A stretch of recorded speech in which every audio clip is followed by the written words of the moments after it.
Esto es de Sentido Común, un podcast de católicos y para católicos, que busca acercarnos a la realidad por medio del menos común de los sentidos. Es de sentido común.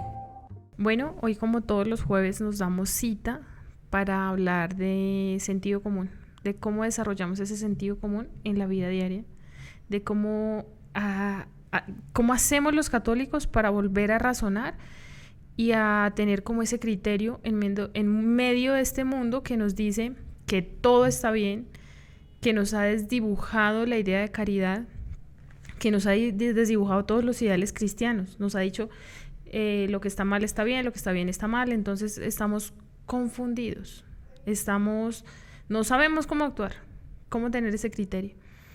Hoy vamos a aclarar un poco el tema del podcast pasado, donde hablamos de ¿qué hacer cuando tenemos un hijo que es un pecador público? Y pecador público nos referimos a un hijo que vive en adulterio, un hijo que vive en el homosexualismo, con una pareja. No sé si tienes otra idea de pecador público. Sí, no sé, de pronto alguien que vive en concubinato también. Ese tipo de pecados. Si se nos ocurre otro, pues bueno, lo iremos diciendo, pero para que las personas que nos escuchan tengan más o menos esa idea de qué es lo que queremos hablar. Entonces, ¿qué hacemos? ¿Tú qué crees? Apenas llega, Dios no lo quiera, un hijo o tienes un familiar, o bueno, ¿cómo se actúa? ¿Qué hacemos? Yo creo que siempre hay que tener el principio claro para poder regir de buena forma, ¿no? El principio claro es: yo debo defender la ley de nuestro Señor Jesucristo en mi hogar. Sí, ese es el principio. De ahí abajo pues ya vamos a ver las connotaciones diferentes en cada caso, ¿no? Pero en principio es que eso es caridad, ¿no? Sí. La caridad es hacer cumplir la ley de Dios para darle mayor gloria. Entonces, en este caso, digamos que el principio es: yo no puedo aceptar el pecado. Yo no puedo aceptar que en mi casa se cometan pecados, ¿sí? Entonces debo regir de acuerdo a eso. Por ejemplo, vamos a hablarlo, digamos que dividámoslo en esos tres aspectos como para poder entrar mucho mejor en cada uno, no sé si te parece. Entonces, digamos, por ejemplo, tenemos una persona que va a llegar a nuestra casa, sea hijo, sea cualquier otra persona, va a llegar con una persona, es casado o no es casado y está saliendo con una persona que sí es casada, que se llamaría el pecado de adulterio, ¿no? El pecado de adulterio es cuando se traiciona el sacramento del matrimonio, ¿no? Hoy es tan común porque pues hoy se divorcian, pero ojo, el divorcio dentro de la Iglesia Católica no existe. Existe algo que se llama la nulidad matrimonial, que es que la Iglesia, bajo un tribunal específico, dice: oiga, ustedes definitivamente por ciertos preceptos, por ciertas cosas, ustedes no están casados. O sea, nunca hubo matrimonio. Eso es como la opción. La excepción. Sí, pero no se llama divorcio. Sí. ¿Qué es lo que la sociedad dice? El divorcio es separarse, o sea, romper un matrimonio. Entonces es diferente. Entonces en este caso es una persona que vive con una persona casada. Y llega a nuestra casa. Como este es un pecado continuo, ¿cierto? Es un pecado constante, un pecado que todo el tiempo está presente porque el matrimonio es indisoluble. Entonces está todo el tiempo pecando con esta persona, ¿cierto? ¿Cuál sería entonces la diferencia con la persona que vive con su novio? Es diferente porque ese es un pecado de fornicación que se llama concubinato. Se van a vivir dos personas y esas dos personas están viviendo bajo un mismo techo y viven como si fueran un matrimonio sin serlo, que eso es totalmente diferente. Si llega a nuestra casa el adúltero a una reunión familiar, por ejemplo, con su pareja, lo que debe hacer la persona dueña de casa, la que debe mantener las leyes, es decir, usted no puede entrar. No, sí. pero ¿de quién hablas? ¿Del familiar o de la pareja? Usted no puede entrar sino con su esposo. Entonces, bueno, yo tengo mi tía que vive casada, que vive con otro señor que es casada. Listo. Si llegan a una reunión, pues no puedo hacer nada porque está fuera de lo que yo puedo hacer, ¿no? De mi territorio. Sí, yo no puedo hacer nada. Pero debo hacer una reunión o llegan a mi casa Entonces, lo que yo le digo es, oye tía, yo te amo, bienvenida a mi casa, tú puedes venir cuando quieras, amo o también quiero, tengo un cariño profundo por la otra persona, pero no es tu esposo. Entonces tú eres bienvenida acá. Con tu esposo. Con quien te casaste, con quien decidiste, le dijiste a Dios que prometías amar y respetar para toda la vida, pero por circunstancias adversas no funcionó y se disolvió. No se disolvió, sino se separaron. Se separaron. Entonces le digo como, oye, con él no, porque tú sigues siendo casada hasta que no haya una nulidad de por medio y él también. Entonces, no te recibo, pero tú, es un acto de desprecio hoy en día. O sea, las personas lo pueden tomar como un acto... Es bastante difícil porque pues hoy no estamos acostumbrados a la ley de Dios porque vivimos en una sociedad totalmente liberal. Y hoy lo que predomina es ese respetemos lo que todo el mundo crea. Entonces no importa, con tal de no hacer sentir mal a la otra persona, se respeta lo que sea. Y ese principio no es cristiano. Ese principio es totalmente anticristiano inclusive, porque el error y la verdad no pueden convivir juntos.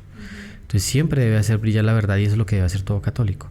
Pues es una situación difícil, no estamos diciendo que sea algo sencillo, hazlo y ya. No, es difícil porque es irse en contra de toda su familia. Porque la mayoría de las familias no son cristianas. Antiguamente, digamos que había una sociedad que era cristiana y por eso había un repudio social. El padre Salas en el reel que tenemos en Instagram habla de eso. O sea, debe haber una sanción social a aquel que es un pecado público que afecta a la sociedad. Y bueno, es importante que las personas que nos escuchan sepan, hoy yo creo que todos, si no es el 90%, 90.9%, nos vamos a enfrentar a situaciones así. Una señora nos escribía hace poco, qué difícil porque pues la verdad me tengo que alejar de todo el mundo. Y pues no es precisamente que ella se aleje de todo el mundo, sino que, oiga, hay reuniones donde pues o sea, es que Dios bendijo algo. Es que es como cuando vemos que alguien se está acercando a la comunión y sabemos que no se ha confesado, que no puede recibir la comunión y nos duele, pero sabemos que es por el bien de su alma, porque si lo hace va a ser más grave. Le estamos evitando un mal grandísimo, lo hacemos por amor, por ese deseo de que su alma se salve, de que haga las cosas en orden, de que, bueno, tiempo al tiempo, no, porque eso trae un error tras error. Bueno, se fue a vivir con otro hombre casado, ¿no? Pero los hijos, el ejemplo hacia sus hijos, pero es que después de eso, sus hijos pues van a tener un vacío fuertísimo. Entonces son pecado tras pecado, caos tras caos, porque el pecado trae desorden. Entonces ese hecho de que seamos valientes, con mucho amor, con profundo amor, y con profunda dulzura y prudencia de palabra. Pero la prudencia, ojo, la prudencia es no decir. Sí. La prudencia es saber cómo actuar en el momento determinado, ¿no? Porque se cree que prudencia es callar. Sí. No es eso. Y poder decir, oye, no, bienvenida a mi casa, bienvenido a mi casa, tío, tía, no sé, hermano, hermana, bienvenido, pero tú eres bienvenido, bienvenida, hermanita. Imagínate lo doloroso. Duro. O sea, imagínate.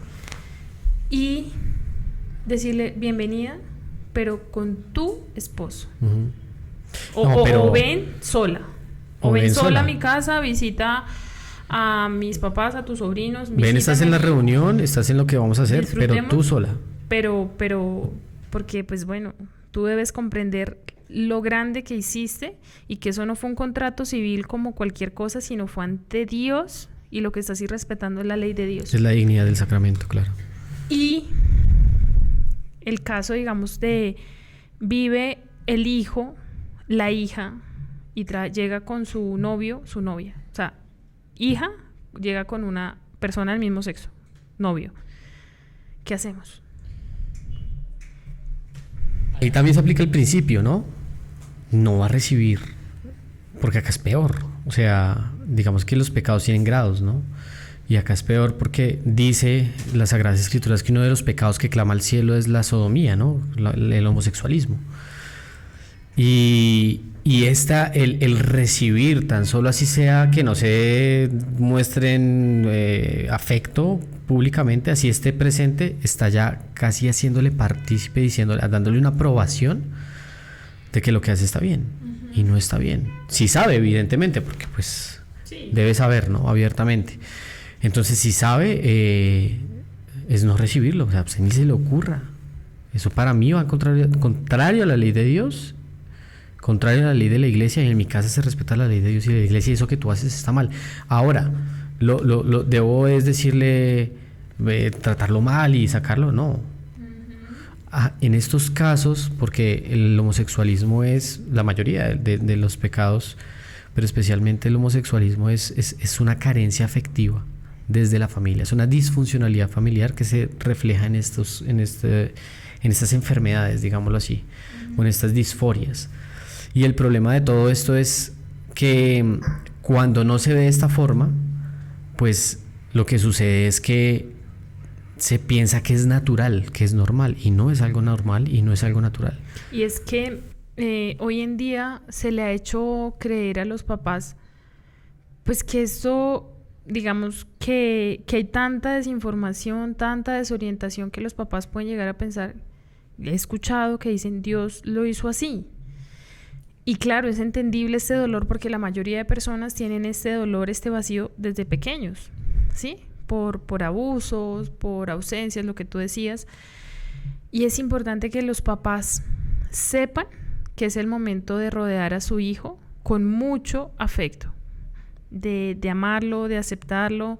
Si es un hombre, pues buscarle un ambiente masculino, buscar terapia, buscar personas católicas que sepan del tema.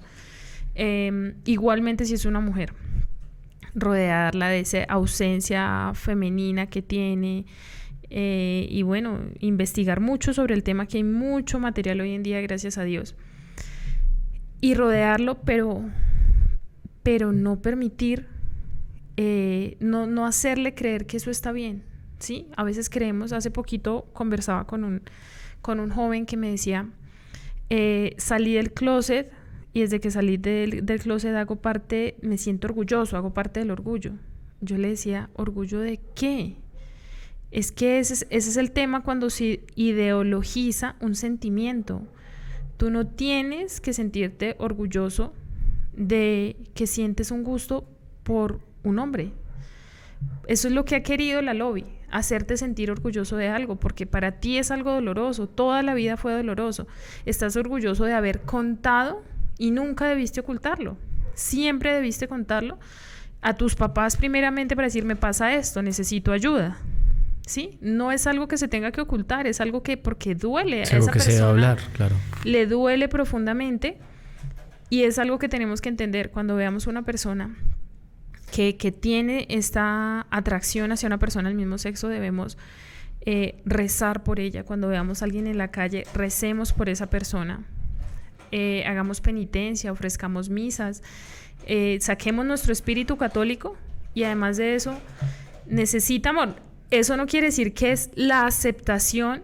Yo lo amo profundamente, amamos a los hijos de Dios, pero no por eso le digo, ven y sigue con lo que tienes, claro. y realízate con cuanto novio tengas o con un novio, porque yo sé que eso lo va a hacer más daño y sé que eso le va a traer más dolor a su vida. Y es que el problema de todo esto es que aceptando la situación no se soluciona el problema. O sea, porque hay un problema que es la lobby culpa a esa sociedad supuestamente patriarcal, esa sociedad católica que los ha marginado, pero ¿en cuántos países son libres? Inclusive acá ya son libres de poder declararse como son y de hacer lo que quieren, pero aún así hay profundos casos de depresión, de drogadicción, de suicidio dentro de esta comunidad. Entonces quiere decir que esa no es la solución. Quiere decir que ese es el mismo problema. O sea, si usted combate el problema, lo debe combatir es solucionando la afectividad de esa persona desde la familia. Sí, y si en el caso que hay una familia destruida que no se puede hacer, pues debes hacerlo de pronto con un tratamiento o charlándolo con alguien católico que pueda ayudarlo. Pero en este caso, volviendo al tema de si lo acepto o no, pues usted lo tiene que aceptar, obviamente, no aceptando su homosexualidad porque no es natural. Y es que hay una moda hoy en día, inclusive dentro de los católicos, donde se dice, tú puedes ser homosexual y simplemente vive en castidad. No es posible, porque es que la homosexualidad no es natural. Ahí se está diciendo que la homosexualidad es natural, o sea, como si hubiesen nacido así. Hay casos obviamente donde es mucho más difícil por el tiempo, por ciertas circunstancias, pero lo primero que usted se le pide es viva en castidad. O sea usted homosexual o no sea homosexual. Puede ser un adicto, por ejemplo, a la lujuria, por ejemplo. Y muchos Heterosexual casos de o al personas alcohol. que digamos que la promiscuidad los lleva a casos de homosexualidad. Entonces, ese es encontrar la raíz del por qué, dependiendo la edad, pero apoyar a ese muchacho, a esa muchacha que están en medio de una confusión grandísima, más digamos en la adolescencia. Yo comprendo a esos papás y en verdad que los apoyamos porque los papás se enfrentan a un mundo totalmente desconocido, donde el colegio les está brindando apoyo psicológico, no para decirles qué te pasa, sino para decirles, es que tú estás triste porque en tu familia no te han aceptado, porque en tu familia hay homofobia, porque tu familia... Pero el 90% de casos donde ya los niños inclusive se hacen transición de género, se hacen todo, igual siguen teniendo la misma tristeza, igual siguen teniendo la misma depresión. O peor. Entonces, esos papás se enfrentan a un mundo, a una tristeza profunda, a un desconcierto, no sé qué hacer, cómo actuar. Entonces, buscar que están las ayudas para ayudar a ese muchacho a salir y darle mucho afecto. Hay unos videos muy interesantes del doctor Pablo Muñoz Iturrieta que habla sobre esto, sobre hijos homosexuales y cómo regirlos, cómo actuar con ellos. Me parece muy interesante lo que él dice. Y hay varios libros que hablan sobre el tema, es buscarse en nichos católicos, sí, católicos en especial católicos, porque hay mucho, su alma. Claro. Y en el caso siempre hay que ser muy firmes. O sea, en su casa usted no le puede permitir que llegue con una persona, en este caso que sea el mismo sexo. O sea, no lo puede hacer. Y debe ser firme en eso. Debe ser firme y decirle qué pena. ¿Se va a poner bravo? Tal vez. Pero... Y el hijo puede decirle, mamá, papá, entonces no vuelvo a la casa. Entonces yo, hasta que tú no me aceptes, hasta que no... Entonces empieza manipulación tras manipulación, que es como actúa de por sí una persona ya herida. Y entonces, bueno, y si no de pronto se quita la vida, y si no nos mata aquí, y si no nos pega, y si no, quién sabe qué hará. Bueno, entonces abandonarse mucho a la gracia de Dios y decirle, tú eres bienvenido siempre, pero bueno, estoy dispuesto a renunciar a tu amor con tal de que puedas vencer eso. O sea, yo siempre voy a tener las puertas abiertas de mi casa para ti. Yo te voy a apoyar, yo voy a apoyarte, pero siempre y cuando entiendas esto. No como ese de, sí, pues yo entiendo tu posición y tú entiendes la mía, entonces llegamos como a un acuerdo hasta que sencillamente como católicos terminamos cediendo totalmente el terreno. Ahora vamos a hablar de el hijo que llega con la persona que vive en adulterio. No, en concubinato. En concubinato, perdóname. Que vive con su novio o el hijo que llega con su novia. Siendo novios... mamá, ¿me dejas quedar a mi novia? O siendo viviendo con ya después concubinos. Concubinos como tal. ¿Qué hacer? Hay que diferenciar eso, ¿no? Ellos, digamos que el noviazgo es una cosa, que es una etapa muy importante que hoy se ha banalizado de una forma brutal porque hasta niños de 13 años tienen novio. O sea, es una cosa que... ¿Para qué? O sea, ni siquiera se entiende el sentido de qué es. Eso no es nada. No trabajan, no quieren nada, no, pero... son unos niños y es que eso se ve desde los niños y ahora ni mucho menos decir de ahorita los grandes. Bueno, pero esto es una etapa que es la preparación al matrimonio, ¿cierto? Pero aquí es importante sí que los papás sepan y tengan un norte de que llega mi niña también de 15 años, se da el tema a propósito o la niña más pequeñita en el colegio inclusive, que llegó con mi novio. Pues es tu amigo, es una persona que estás conociendo, pero limitadas las visitas, limitadas las salidas, todo tiene como una reglamentación. ¿Por qué?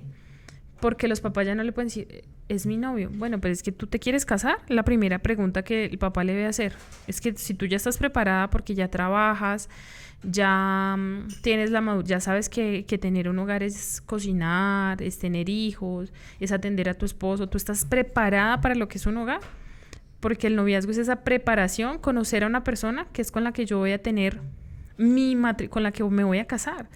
Entonces, no, yo no quiero eso, papá. Ah, bueno, entonces ten amigos y disfruta tu juventud y tener amigos y saberlos tener, ¿no? Porque, ojo, o sea, hay muchas cosas que pasan hoy en día. Yo no sé, hoy, una muchacha con 15 años con novio me parece irracional. Porque, y con amigo. O sea, una niña, lo normal es que las niñas deben estar con las niñas hasta cierta edad cuando ya deseen buscar novio. Novio en el buen sentido cristiano de la palabra. Pero entonces el problema de todo esto es que estos niños son expuestos y dicen, bueno, digan, bueno, no le voy a decir novio, le voy a decir amigo. Pero déjalo entrar en la casa, déjalo compartir tiempo a solas. Ver películas, déjalos ver películas en la misma habitación. Déjalos que se vayan a un paseo juntos. Déjalos que se vayan de fiesta juntos. Déjalos que, como si fueran, o sea, el rol de tal vez de un noviazgo ya casi para el matrimonio, o tal vez de las mismas, tienen los mismos derechos de un casado. Claro, y uno dice, llegan decisiones, cosas que, ¿por qué mi niña quedó en embarazo? Exacto. Porque pues le permitimos tantas cosas. Nos decía hace poquito una mamá católica, ¿la dejo ir al paseo? No. ¿Con el novio? No, jamás. Pero yo pienso lo mismo, pero tengo miedo. No, pero miedo, ¿por qué? No puede ir con su novio porque son derechos exclusivos de los casados.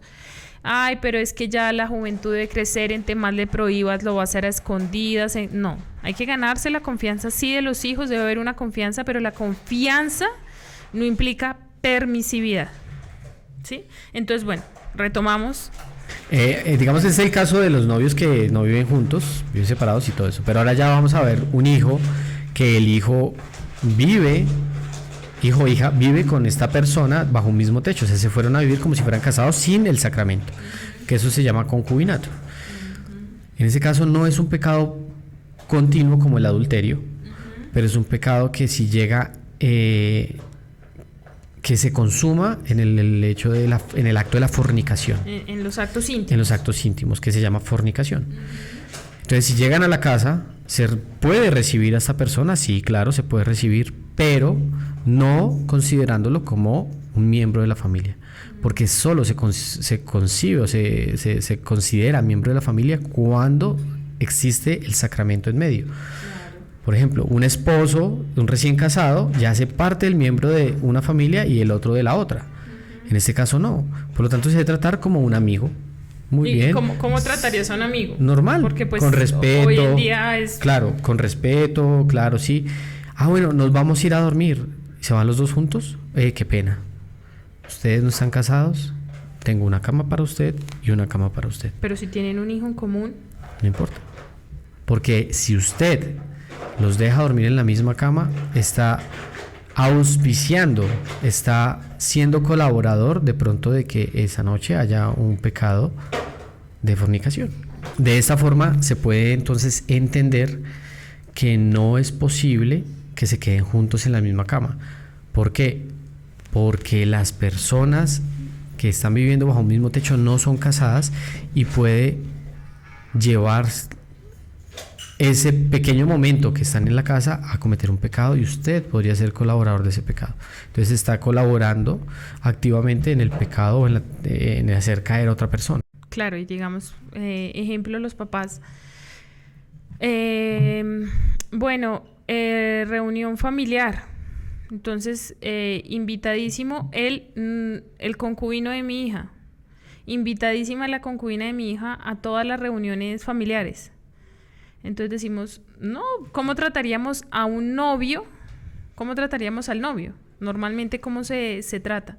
Entonces, bienvenida hijita, ven, vamos que vamos a partir una torta.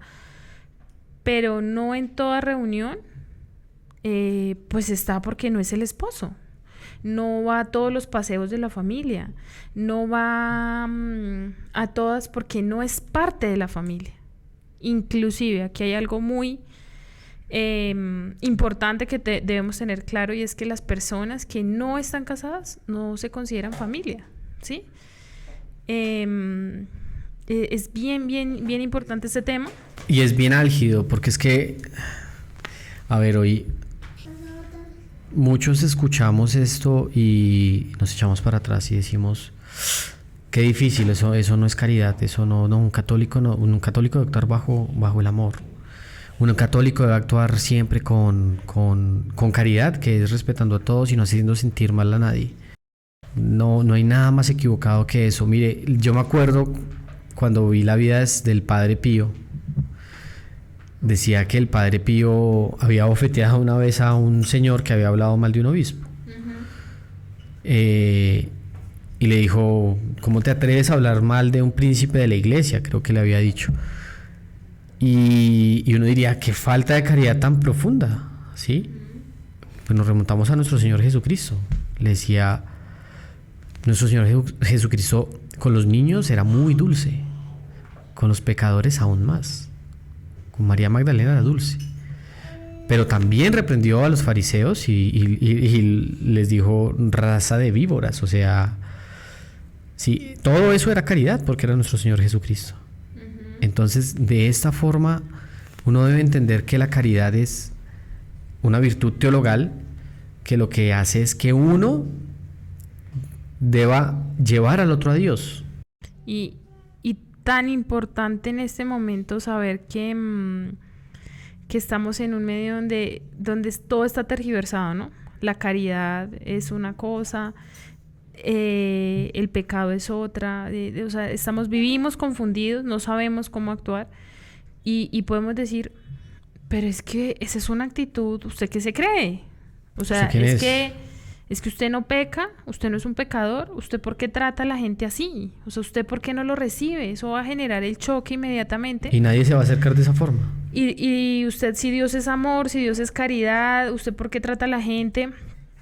Pero es que ya no hablamos si nosotros, no está hablando nuestro hombre viejo, sino esa persona que ya conoce y que por gracia de Dios se da cuenta de que ofender a Dios es lo más grave que uno puede hacer, que detrás de un pecado vienen consecuencias graves. Infelicidad, tristeza. Que sabemos que si nosotros decimos, bueno, seguimos como si nada pasara, lo único que queremos es ese es un acto de egoísmo, por yo no querer afrontar las cosas, quiero y permito que mi familia siga viviendo en la desgracia del pecado, en la tristeza, porque sabemos que detrás de un pecado solo viene tristeza. Entonces sabemos que está triste, pero bueno, no me importa, esté triste, pero al menos con la familia, al menos todos aprobándole y alabándole el pecado, pues bueno, siga triste, pero en su miseria. Entonces uno dice, ¿qué es más egoísta? ¿Qué es más, quién falta más a la caridad? ¿Quién le dice que no te acepto porque sé que está mal y detrás del pecado viene solo tristeza? ¿O quien lo acepta aún sabiendo que está mal, aún sabiendo que está triste, aún sabiendo que le está faltando a la ley de Dios? Ahí es donde uno dice, miremos dónde está el egoísmo, miremos dónde está la falta de caridad más grande. Lo que pasa es que yo pienso que el principio fundamental se ha perdido. Y el principio de todo esto, el principio fundamental es lo que tenía la sociedad de antaño, y es la gloria de Dios sobre todas las cosas. Por eso ellos, cuando veían un hijo, digamos, por ejemplo, caer en malos pasos, sufrían un montón. Claro. Sufrían profundamente. ¿Por qué? Porque sabían que estaban perdiendo no solo la tristeza, sino el alma, que es lo más valioso. Y es que esto que decimos es fácil, nos causa un gran placer hacer quizás causarle un dolor al otro. Sabemos que puede causar malestar, que va a causar un dolor, pero un dolor necesario, un dolor que nosotros mismos hemos vivido y que hemos pasado por ese dolor, porque sabemos que la plenitud es estar en gracia de Dios, es vivir amando a nuestro Señor, y detrás de eso se ordenan todas las cosas. Imagínense, nosotros sabemos que esa persona que vive en concubinato, que vive con una persona del mismo sexo, la tristeza que puede estar sintiendo, y detrás de eso la infelicidad hacia sus hijos y el desorden de las operaciones que siempre decimos, de ahí para abajo, todo lo que conlleva es evitar un mal cada vez más grande. Es que a través de los años lo único que se va haciendo es ahondar más la herida, por no decir te amo tanto que acá no, te amo tanto, hija, pero amo más la ley de Dios. Y eso no es faltar a la caridad. Y eso es lo que uno se acuerda. Uno siempre se acuerda, y inclusive los niños, y eso pasa normalmente. Cuando un papá es permisivo, los niños no lo quieren. Cuando grande, le reprochan. Pero cuando un papá fue exigente, y yo creo que eso nos ha pasado, o les ha pasado a muchos, cuando un papá es exigente, lo agradece. Claro, porque lo llevó a conocer la verdad, porque le mostró el bien al que estamos llamados. Que esa era la carta que decía ahorita, la carta que leímos hace poco de un señor que estaba en la cárcel y que le enviaba una carta a su mamá diciéndole: porque tú me permitiste, porque tú no me vigilaste, porque tú no estuviste conmigo en los momentos donde tenías que corregirme, ahora yo estoy en la cárcel. Entonces le reprochaba porque no fue educado. Y así mismo pasa con las personas. En la otra vida van a decir eso. Y que es lo que decía el padre Salas. Y ni siquiera en la otra vida. En esta vida, cuando por gracia de Dios lo conozcamos y conozcamos lo bueno que es Él, vamos a darle gracias a esa persona, a ese papá que nos dijo: no más, no, hija. Vamos a agradecer.